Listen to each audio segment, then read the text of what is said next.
Au milieu des années 70, La Réunion est très marquée par la pauvreté, en particulier dans les Hauts. Une association réunionnaise décide de consacrer un film à la situation des femmes sous l'angle du contrôle des naissances.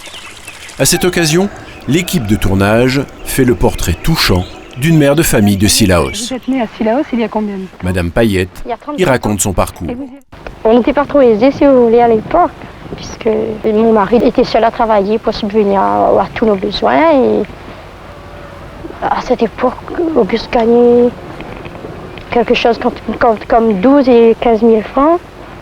Vous vous rendez compte, il n'y avait pas les allocations familiales assez bien payées comme aujourd'hui. On devait vivre assis là-dessus et puis habiller et tout, quoi.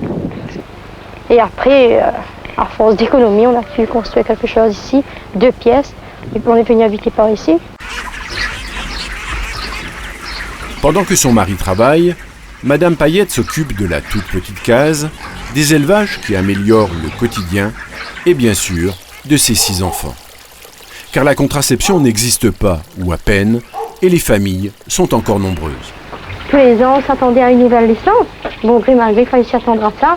Et alors, on ne pouvait pas prévoir les choses, prévoir quelque chose d'autre que des naissances. Et après la naissance du 4e enfant, on a pu trouver des moyens. C'est là, les enfants commençaient à grandir, ils avaient quand même un peu moins besoin de nous. Et puis, on pouvait mieux se consacrer à eux aussi. C'est une époque où l'arrivée de l'eau à l'évier est un énorme progrès et où l'électricité est encore un rêve. Plus tard, l'électricité? Oui, nous espérons.